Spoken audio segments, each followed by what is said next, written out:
So ladies and gentlemen, today's Monday and it's the last day of the Steamrail 2022 Open Day, and I'm going to take you around and just show you what's going on. We'll do a few interviews with a few people and that are running some of these exhibits here, but this will be from a DERMPAV perspective. We'll also have a look at what our operations and what we're doing and what's going on. So anyway, Steamrail have said to us that they were trying to get to 6,000 people through the gate, and over the last 2 days, Saturday and Sunday, we've got to a little bit over 7,500. So they've surpassed that by a margin.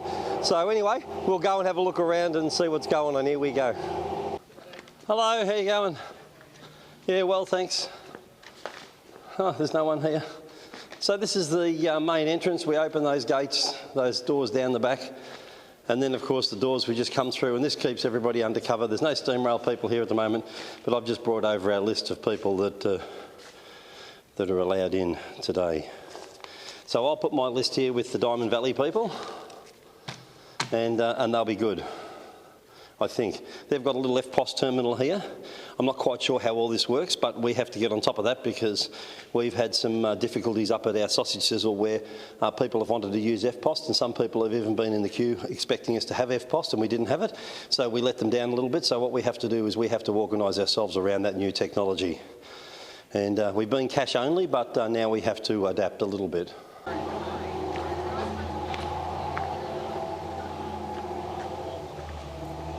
He'll turn up, as he always does. Yeah, you'll be loitering somewhere.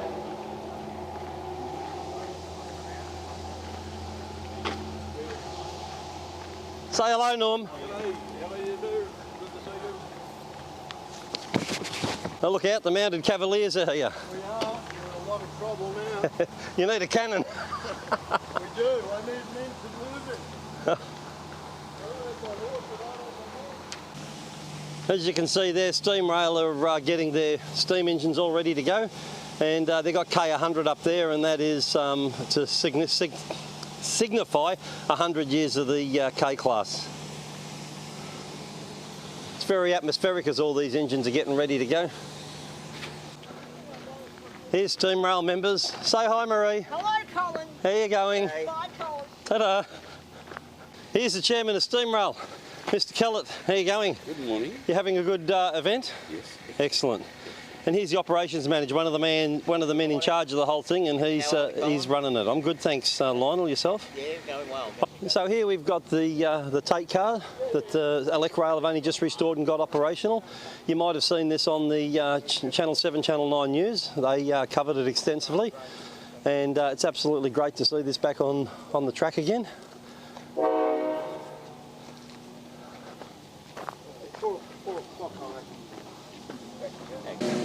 So these take cars, when they were in service with the railways and the suburban system, you used to be able to leave the doors open and let the breeze in, and the people would be reading the Herald, a broadsheet newspaper, and that was an art in itself, because you used to be able to fold it. It was such a big newspaper, and you'd fold it so you could unfold it and fold it up again and read the next bit of the newspaper. And people used to do that on the way home. I used to catch these out of here at the Garden platform to go home. I used to live in Essendon before I moved to Ballarat, and these were the mode of transport. And this year we're a little bit fortunate. Last year we had V-Line down here with their Velocity, and there's a new Gen Velocity. That's number VL90, and that's 1290 car of it. The next one down is the 13 car, and then the 11 car. And it's really good that V-Line come and represent themselves here. Hello, Matt. How you going? And because it's like, this is becoming like a transport cavalcade every 2 years put on by Steamrail, and it's really good that V-Line make a representation here. Over here we've got a Y-class, little shunting locomotive, Y161, and then we've got a couple of their P-classes and an N-class. We'll go up and look at that one because that's the city of Ballarat. So this was the Garden platform, and this is where the suburban trains used to pull in. Those red trains I was talking about before, they used to pull in here, and then all the workers that get off that were working at the Newport Railway workshops. At its height, the Newport Railway workshops had over 5,000 people working here. That was in the Second World War. And when I came here, and I started here in 1977, there were 3,200 people working here. This was a huge complex. And for a 15-year-old coming into it, you know, it was just an amazing thing. Absolutely amazing, the industry that was going on here. And there we are, there's the city of Ballarat. At least they picked the right engine to come down here, because I live in Ballarat. So this is the engine from the Land of Milk and Honey. Of course, it's just a general class engine now. They don't run to Ballarat, they're all velocities. And there's another shot of the lineup of the locomotives that V-Line have brought down here. It's really, really, really good that V-Line are participating in this. Absolutely fantastic. So there's the S313. Of course, in brand new, these used to run back to back on the Spirit of Progress. And here's R761, another Steamrail locomotive. These locomotives are an absolute credit to Steamrail. An absolute credit. They're nice and clean, highly polished, and they just look like they're just fantastic. I mean, have a look at those side rods and the return cranks and everything. They're a credit to Steamrail, really are. And these used to be an express passenger locomotive. They of course replaced the A2, and that one's showing the snow train banner. But of course that was quite a successful operation just before COVID for Steamrail. And I guess they're going to revive it now that the restrictions are decreasing. They run two of these locomotives down to Traralgon or somewhere down there, and then they bus them up to the snow. So this is an A2. This is A2 986, as you can see by the number plate, and it was the express passenger engine from about the early start of 1900s, and it went through until the R classes replaced it, and then after the R classes replaced it, of course, they were in turn displaced by the B class diesel electric locomotives. Let's see if we can get up there and have a look at the drive. Can we climb up there? Yeah. All right. Are you not going to move, are you? I don't know. All right then. Well, if we do and I'm there, I'll just... But if we do move, you can come with us. All right then. There you go. Oh, so here we are on the deck of the A2, or they call it the footplate. And in here is where the rocks are, and they shovel the rocks out of there and into the fireboxes, I got correctly told. Give him a... And look at that, there's the fire, you see that? Now in there, they throw the rocks into there and they all start to burn, that's the coal. But you can see the brick arch up the back, and what that does is that aids combustion of the fire, and then it travels over the top because it's drawn through by the flues and the exhaust bead of the engine, and it burns, and as it gets up through the combustion chamber, it goes through the fire tubes and heats the water up and turns it to steam. And so this thing here, this thing here is the regulator, and that lets the steam out of the boiler and down into the piston valves of the engine, and then depending on where he's got his reversing wheel here, that'll either go forward or reverse. And then up the top here he's got his number 4 brake, number 17 brake handle for the engine, and then, is that a sanding valve? Sand. Yeah. Oh yeah, that's sand. Because this engine's got big wheels, it slips a bit, so you've got to put sand down as you're coming to a stop. And this is the injector to put water into the boiler. That's the steam valve, and the water valve is just there. So you open the water valve and then open the steam valve fully, and then when it picks up you throttle the water valve back until it picks up. And as we saw in the last year's video, once that happens you can hear the injector start to sing and it starts to put water into the boiler. And then of course you need a steam pressure gauge. And then there's the brake gauges over there, and there's a speedo to tell the driver how fast he's going, but it's in miles an hour, so he's got to do a conversion. And that's how it goes. And then just here's a blower valve, and that when you're standing still, you can open the blower valve, and it creates a draft up the. Oh, that one's leaking. Look at that. And it creates a draft up the funnel to keep the fire going in the furnace. And over there's the damper. And you can open it or you can shut it, and that lets more air into the bottom of the fire to make it burn more fiercely. And this is a Steamrail engine, and as I said earlier, this is an absolute credit to them in here. This used to sit in a park down at Warrigal, and everybody used to go and look at it and climb on it and pinch parts off it. We're going down that way. Do you want to stay here? Oh yeah, that'd be good, thanks. Here we go, we'll watch the man do. What's your name? John. Well, watch John do all the business. Into back there. Oh, he's going into reverse, see? Release the brake.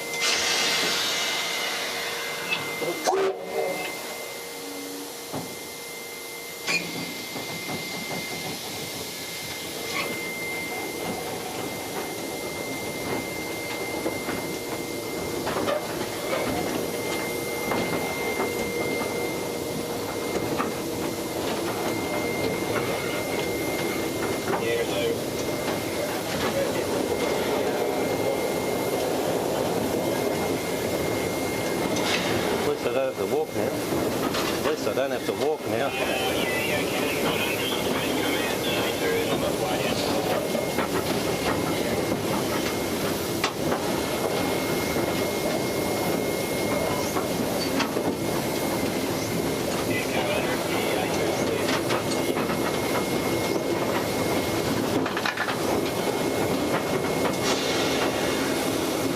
Nobody there, is there?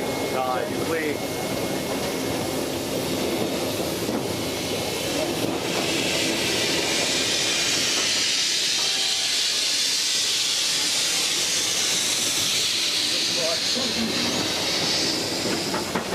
We're going down 4A. Going down 4A, is that what we're meant to be doing? I don't know. Oh well. Well, I've done it. Anyway, Yeah. Ryan's done it. So. Yeah.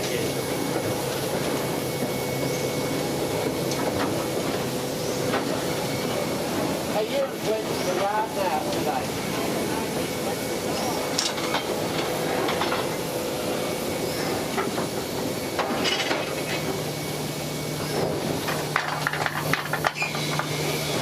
Are you getting 700 going again? Oh, Just a bit of a joke, you really. need a second one? We don't need another upgrade. Yeah, you do. Stage of our life. What do you need so many K classes for? Well, over there, this one will do. Oh yeah, shovel on the coal, get another one going. Everyone thinks you are. Yeah, it's a bit of a trick. No, there's... Well, we've got what? We've got 2Rs, 707's got one. I mean... Can you ever have too many of them? Oh, well. K's are more useful. You can use them for anything, you know. I mean, you know, it's good to have an R-class or two, but... Or two, you've got two now. Yeah, you don't really want a whole paper.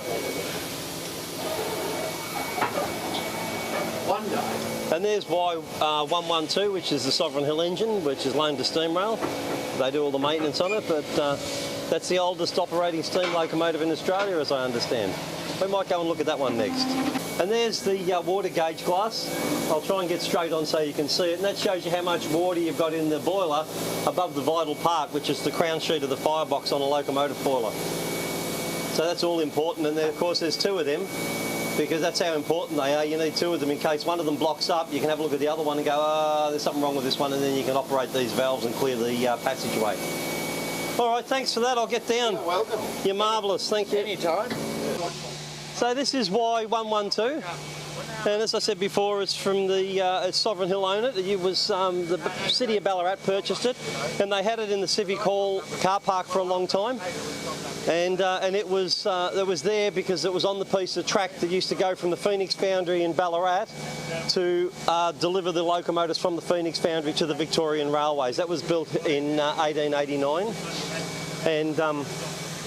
and it's quite a marvellous piece of equipment to see it still in operation. These were regarded as the standard locomotive for the Victorian Railways, and every locomotive that was built after it was compared to it. So this was regarded as 100%, and if you have a look on the back head of the steam engines of everything that followed, it's 110%, which means it was 110% more power, or 10% more powerful than this locomotive. We'll go and see Steamrail Man and see if we can climb up there. Can we climb up? Yeah, sure. Thank you. This has got, you'll notice this has got bigger steps for me to get up on too. So the camera will be a bit more steady. So when you look at the A2 that we're on before, of course, this is a little bit more Spartan, but still it's got the two water gauge glasses, and it's got a little hydrostatic lubricator there. It's got all the brake gauges and everything, a steam pressure gauge over there, and then over here we've got the driver's brake valves. Now, don't be too concerned about this thing. This is a W self-lapping brake valve as applied to a Y class. And when West Coast Railway did up the locomotive, they fitted one of these as an engine brake, and they retained the number 4. But this only would have had a number 4 or a number 17 brake back in the day, like we saw on that A2 we were just on. And of course, the drivers, back in 1889, the driver didn't have much comfort. He just had to sit on that padded seat. And the fireman over here sat on the on a different sort of seat. He probably wasn't even padded there, and they put that on there. That's modern technology, that. And then in there's the fire. Oh, you can open it, all right. And as you can see, that's not burning very much, but that's a smaller version of what we've just seen on the A2. It's got the brick arch up there to aid combustion. You're marvellous. Thank you very much. And of course, here's what replaced the steam locomotives in service on the Victorian Railways. These are the diesel electric locomotives. This is a T-class. It was a light lines engine, and it looks a bit shabby really, but you know, you give it time, they'll fix it all up. And these were quite a versatile engine. These could run out on the main line, or they could run out on a branch line as well, and replace like the J class and the K class and all those sort of things. When I came on board as a diesel maintainer at South Dynon in 1980, these were the staple of the Victorian Railways. They were running all over the place. There were basically 4 series of them, although they only said there was 3, but there was 4 because the H's were really another version of the T-class, but they were just ballasted a bit heavier. So, well, they've got the doors open. Let's have a look at that. So there we've got the diesel engine. Oh, they've got the doors for the mail. Anyway, there's the main generator in there. That's the fan wheel of the main generator. The engine drives the main generator, which creates the power, and then it goes through all the switchgear and stuff and drives the 4 traction motors underneath the locomotive. This particular locomotive is not fitted with dynamic brake, but you can fit that and turn those traction motors into generators, and then they generate electricity and they go up to resistance grids, and then it's just burnt off as heat. And so this diesel engine down here, the brains of it all sits up on the back. Let's get up there. It says don't climb on the exhibits, but I can go where I want. So the brains of this whole operation is that Woodward governor right there.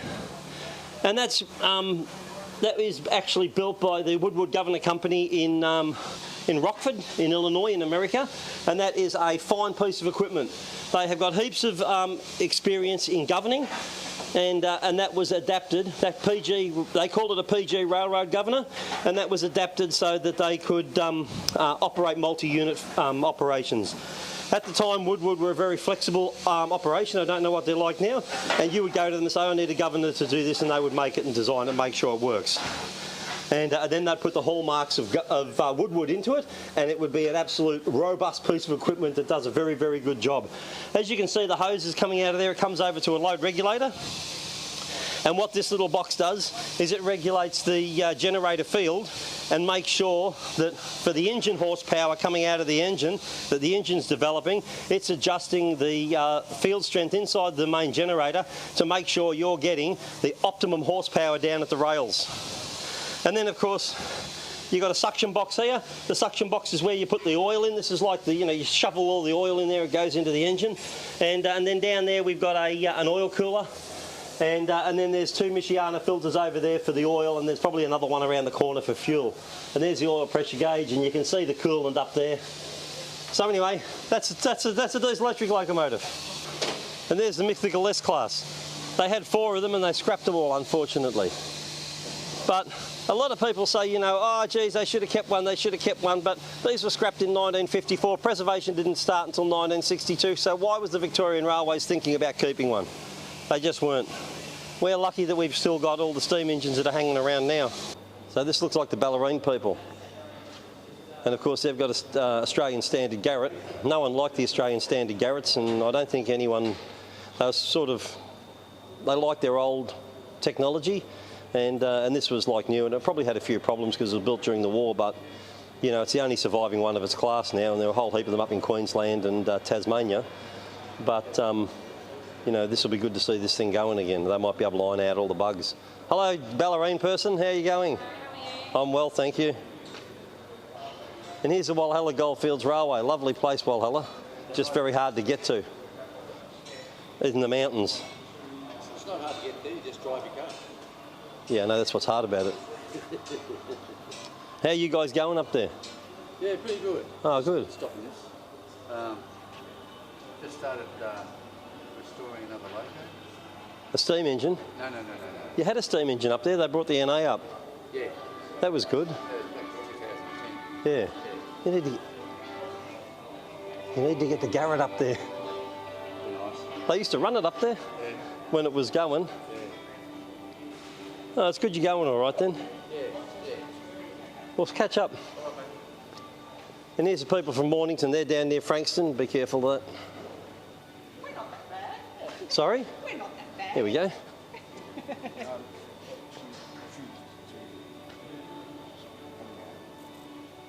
They've had their K-Class 163, as you can see in the video here. That's here operating today, and they've had it here and overhauled it.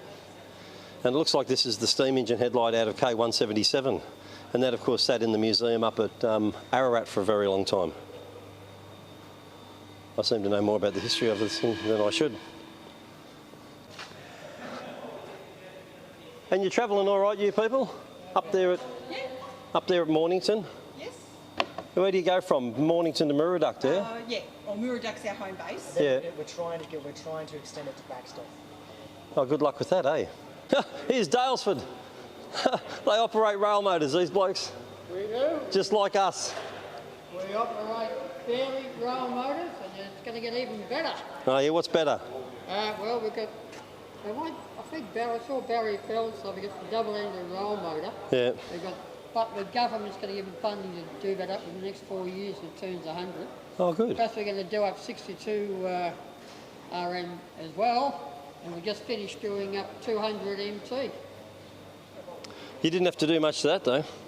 Oh, I did a fair bit to bring it back to looking the way it should look. Oh, did you? Oh, yeah. It looks great, so I'm just waiting to be a guard on it one day. Of course, they operate walker rail motors, Walker rail motors, shaft drive machines. 32 RM's been out and about a little bit, doing a bit of running up and down the mast. We're getting funding, which will be through by mid-June maybe, to take all the timber away from the next section between Musk and Bellardo. At the same time, there is a Is that not open now? no, red tape. Oh, okay. At the same time, they're being built a replica 1930s railway station at Bellardo as it looked in the 1930s. So you've got to step off a 1930s dome and look at a 1930s railway station at Bellardo. And the next step is funding feasibility has been approved to extend eventually to Trentham. So as you can see, we've got a fair crowd here today. It's not as bad as what it was the last 2 days. It's probably half, I would imagine, and which is sort of comfortable, but you know, you want to sort of try and raise the awareness of the place and get people in here to see what we're doing here. But yeah, the last 2 days have been absolutely insane, so it's good to have a bit of a relaxing day.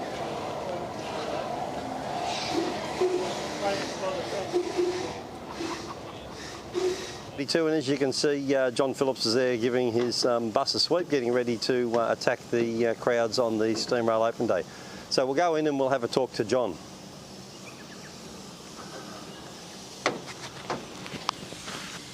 Yeah, right. Well, this is AEC Regal 592. It was a Melbourne Metropolitan Tramways Board bus. Ran around Melbourne since 1952, and I got it for preservation in 1980. Bought it off David Oaten, who'd bought it from the Tramways Board, and I've since given her a repaint and put a new engine in it. And because when I got it, the engine was had a block, had a piston sticking out of the block, which wasn't helpful for making it go. So we fixed that all up, and I've been running it ever since. It displays, and it's a very, very reliable bus, extremely reliable. It hardly requires any work at all. You know, it's a vehicle that has been designed to go at all day, every day, and of course here at the Steamrail display, the steam engine's going everywhere at the moment. Yesterday it just ran all day, picking up passengers and taking them back all day and never missed a beat. So she's designed for that, and that's what it did. And we certainly have a pretty busy time here at the Steamrail Open Day here at Newport. And yesterday I think we must have carried at least over 2,500 people. It was just unreal. The whole bus was just full, you know, I couldn't fit any more people in. So it was a great day, and hopefully again today. So here we are, and Steamrail's got a bus stop set up here. This is where we were going to do it this year if we had been operating it. We made all the stuff to be able to collect all the people into the area. and make sure that they were ready to jump on the bus so that we could transfer. So there's no dwell time here. The bus wasn't waiting to unload passengers and load them back on again. Even though there is a bit of time to do that, you just have to try and keep it to a minimum so you can get the maximum amount of people from one spot to the other spot. So anyway, we're just waiting on 592. John Phillips is here today. I think Dave Oaten is actually driving it today.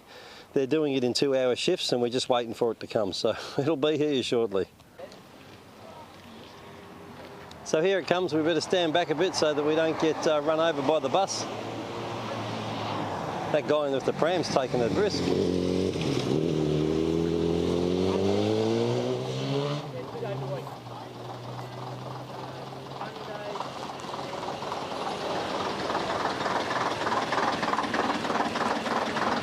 And there's driver Dave again. Hello, driver Dave.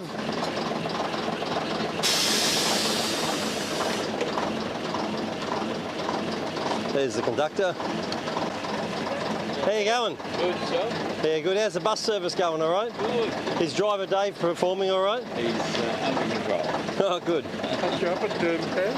No, I'm trying to get it for a ride on this thing. Can I jump on? Yeah, of course. Thank you. No, you can't. Driver Dave's in there.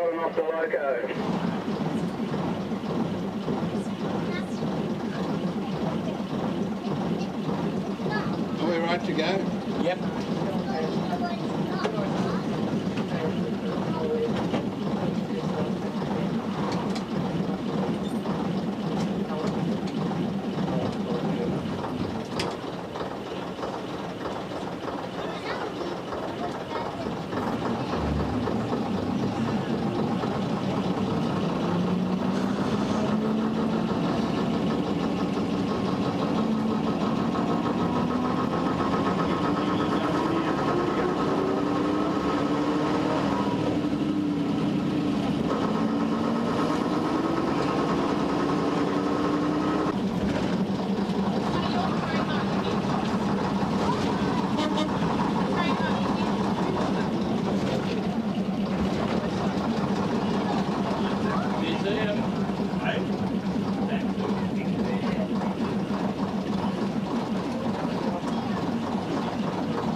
We right to go? Yep.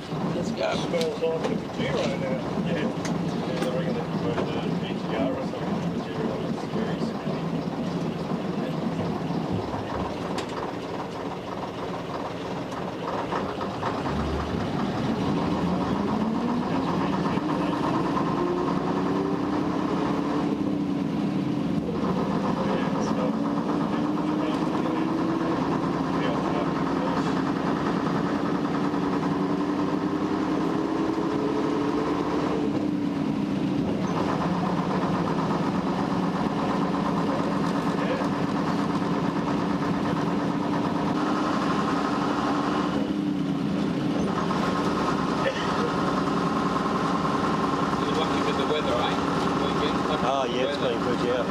Talking yesterday, thunderstorms. Right, yeah. And when we woke up this morning, it's clear skies. So you beauty. We've got it last night.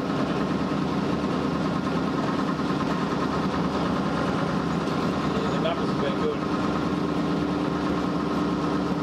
You guys would have to be pleased, wouldn't you? You're trying to get 6,000, got 7,500 by last night. Yeah, that's right. Yeah, there'll be about 10, I reckon. Yeah, it's good. 2 over the record. Noah did a good job. Yeah, fantastic. Yeah.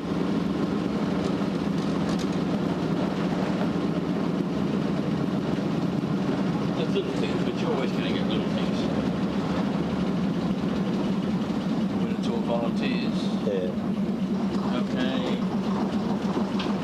Back to Steamrail on. Well, driver Dave, it's been a pleasure once more. It's been good travelling with you. Thanks, Colin. Look forward to seeing you. We'll catch up. Yeah.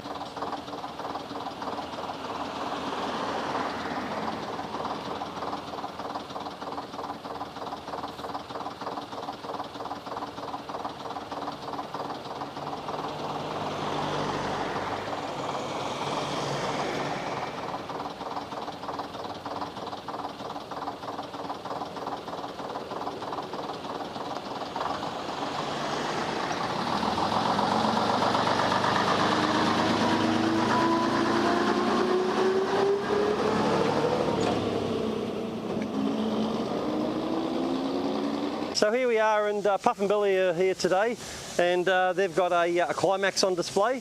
This is a geared locomotive in that the steam piston here drives into a gearbox, and then the gearbox, using those shaft drive things, drives out to the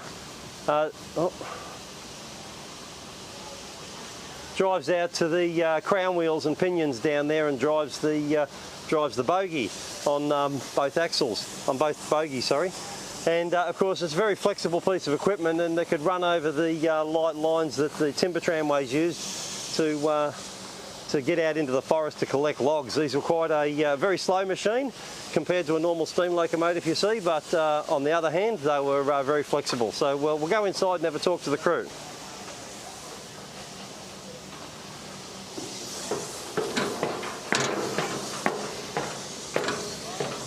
So this is Nathan. Nathan's with the Puff and Billy Preservation Society's thing, and they're looking after this machine at the open day. So Nathan will tell us a bit about it. Type B gear Climax, built in 1928. It was shipped here from Philadelphia in crates. When it arrived here, it was still in crates and shit. And then when they sent it, in about 6 or 7 road, they assembled it, put it together, and then they sent it off to Collins Siding, which is halfway along the Maui to Walhalla line. Served there for about 30 years for the Forest Commission on a 4-kilometre track, pulling trees out of the forest into a sawmill.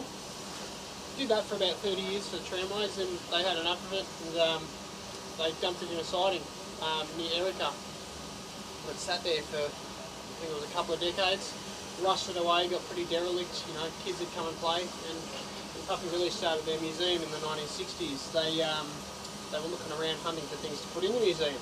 And they found this just lying in the bush behind a factory. It was just, you know, sitting there, all rusted away, and they went, oh, yeah, we'll go and have a take of this. So they went up to the Forest Commission, after some research, went to the Forest Commission and said, hey, can we have this? And the Forest Commission loaned it out to them, and they said, yep, we'll give it to you. After that, it got shipped to the museum.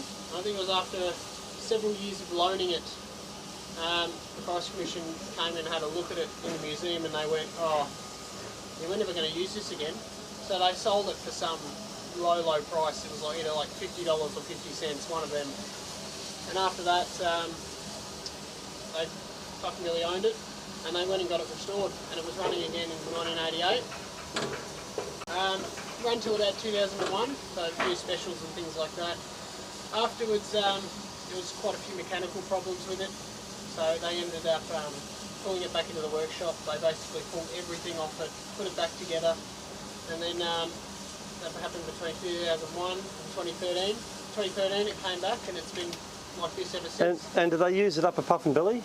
Occasionally, once or twice a year for specials, because it's got its top speed of about 8 miles an hour. Yeah. ENAs will go 10 to 12, so you've got to try and fit it in with the timetable or something. Yeah. So it'll only run specials occasionally. Wow, that's amazing.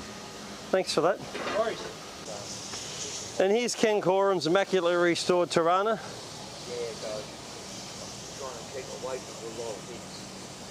And I've been taking care of it for the last 4 or 5 years. So here's our sausage sizzle, and we got marquees and everything out, as you can see just there. And undercover seating for the patrons that come today, and to have a look at what's going on. Oh, I got tea. Look at this. Here's Michael. Thank you. And then of course up here we've got our drinks fridges. These are just standard fridges that are tipped on their side, and there we're selling water. That's why they're so And as you can see in there, we've got all the soft drinks and the water all sitting on ice and staying cool. Don't let all the cold air out. Yeah. And then the same over there. And because we stack ice in them, we put labels on the inside so we know what's here. And here's all our staff.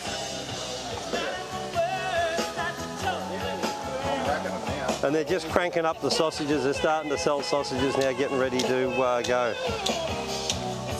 I hope I don't get a copyright infringement for the music. Yeah, you can if you want. All right. Yeah, you got to turn the oil on. I'll come in. Hang on. And then we've got undercover area right up to the toilets up here. And then we had a look at this ages ago in one of the other videos, but there's the gents' toilets and then the ladies' toilets up the back there.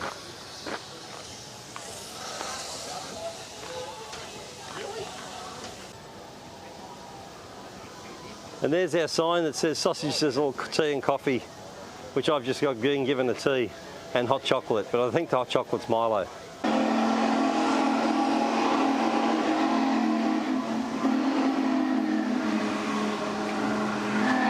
And then we've got a little bit of a luggage. And then we've got a little bit of a luggage display going on here. As you can hear all the steam whistles going on. And a bench seat for people to sit on. And then we've got all these stuff that we sell here, books and magazines, and some general arrangement drawings. We haven't got one of the clock tower there. There's all our magazines. Mac's got all these magazine racks. They're just fantastic. And we have people come in looking for magazines and they can get them here. Does that train come with a caboose? Yes. And some track? Yeah, boner. $50.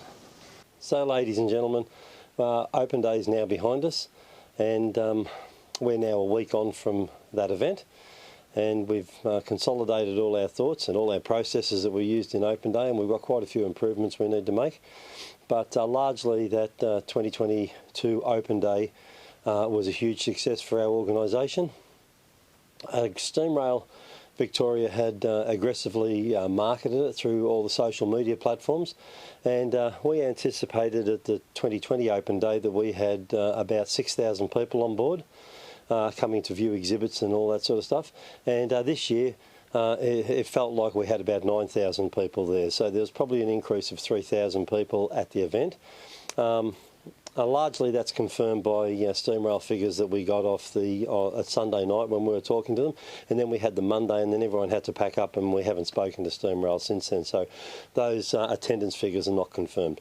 But largely it was a huge success for our organisation. We're very well pleased with it, and we're now moving through a set of processes that will see us improve the exhibit that we exhibit to the public at the Sausage Sizzle, and there's quite a few things from operating that Sausage Sizzle with those numbers, which they're unprecedented, we've never had them before. The improvements we need to make to our processes so that we're not stepping over each other when we're delivering sausages, drinks, hot drinks, cold drinks and all that sort of stuff, and the sausage rotators are free to move from the point of delivery where we deliver the sausage to the customer and to the barbecue. So we sort of mucked it up a little bit, but we recovered, but and survived the event, because the event was pretty intense for all of us.